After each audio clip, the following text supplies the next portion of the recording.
America is not declining. We talk about Western decline, but actually America's economic weight is actually growing in the world. It is Europe and Japan that have declined. But today they see China has risen, China has so much strength. Therefore, it needs to build partnerships so that you create a more balanced power structure in Asia.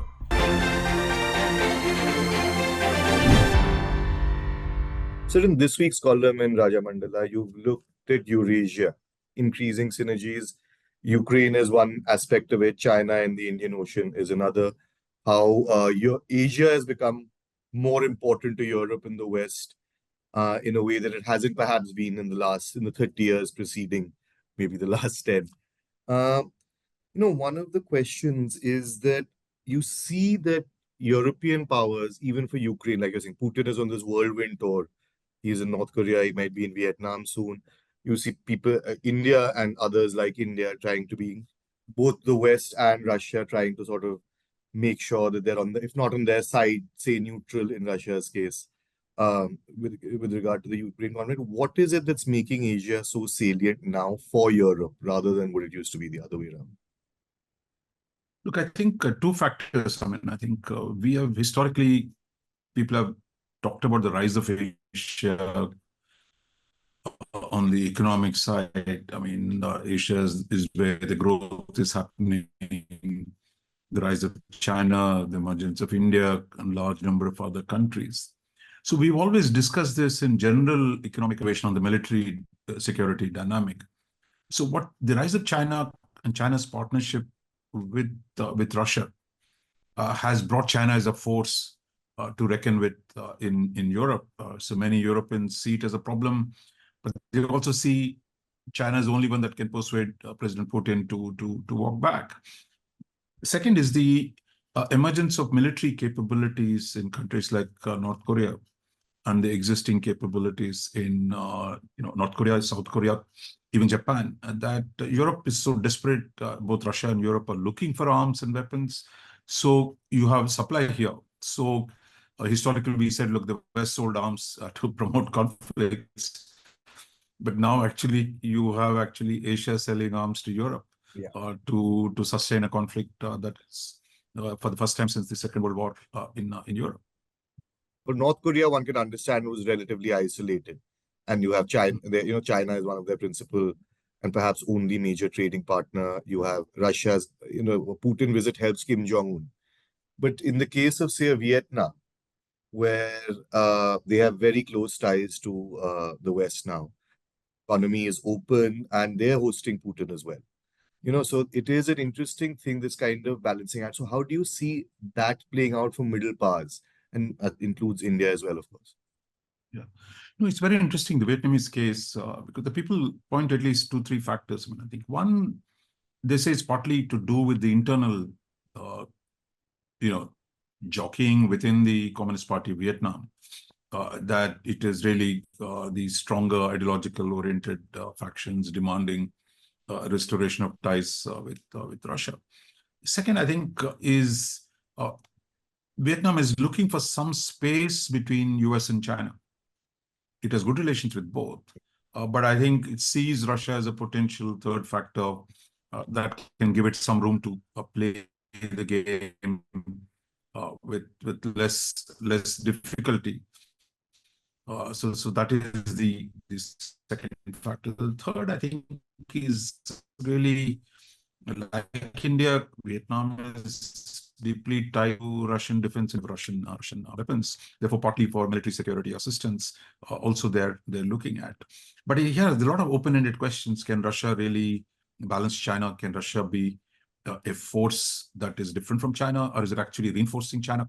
Many issues are open-ended, but people are willing to hedge a little bit, explore what are the possibilities, and that's what I think is driving for most countries in Asia, that they're not hostile to Russia. So they see having Russia around is of some value. So then, there's also if you move closer to Asia, there's been the AUKUS, there's the Quad. You see increasing, and now in Europe also, the old guarantee of American security. So say Japan has been, of course, pacifist more or less since the Second World War. Now you're increasingly seeing Japan perhaps getting into weapons manufacture once more, export once more, being encouraged by America to do so. Similarly, as you've written in the past, and everyone should read this column as well. It's on the IndianExpress.com, and there should be a link in the description wherever you're watching this video.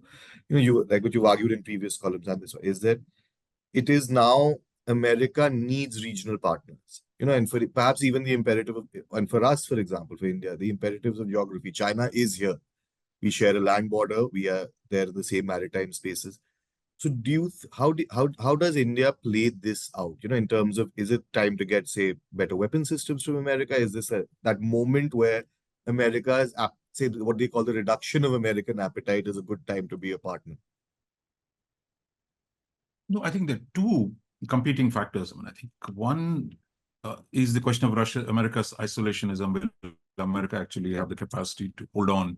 Therefore, is it really worth going close to the Americans at a time when this is weak?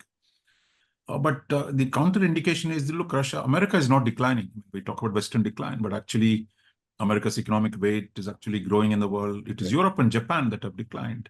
But the US continues to be a dominant force, leader in technology, the biggest military industry, etc. So in that sense, it might be premature to talk about American retrenchment. But on the other hand, the scale of the challenge that China and Russia present to the United States. So the argument in Washington is that, look, they're not in a position to handle this on their own. Yeah. In the past, America had so much margin of error vis-a-vis all the powers in Asia or in Europe. So they could be the arbiter for regional outcomes. Yeah. But today they see China has risen, China has so much strength. Therefore, it needs to build partnerships so that you create a more balanced power structure in Asia, so that the allies can stand up on their own with the US help. But they have the capacity to resist Chinese domination. So that is a context in which they're talking about doing more with India, more with Vietnam, more with countries who are not even which are their allies. So I think that's where we are. My sense is, so far for India, it's a good moment. Yeah. Take advantage of what is on offer. The main thing is not just buying anymore. I think India now no longer wants to buy weapons, because there's no point trading dependence on Russian arms to dependence on American arms. What India is saying is, look, come and produce in India. Yeah. They're telling the Americans and the Europeans, look, come and produce in India. Let's develop weapons together, which is what India and US are talking about under the ISET and other initiatives. So I think this is a different kind of framework. If Indian system is smart enough or quick enough to seize the possibilities, we could leverage this moment to build a significant domestic defense industry and more comprehensive national power. Right. So one final sort of postscript question is this moment. Now, this moment could be 5 years, it could be 3. Do you foresee a hardening of this? Everyone's calling it a new Cold War, but clearly it's not hardened into those kind of camps yet. As of now, I mean, the fact that Vietnam has the kind of room for maneuver, or that India does, do you think this is a temporary moment, or it could be a more long-lasting phenomenon? On the face of it, the conflict we are already seeing in Ukraine escalating. In Asia, I mean, China's conflict with its neighbors like India or Philippines or Japan is growing.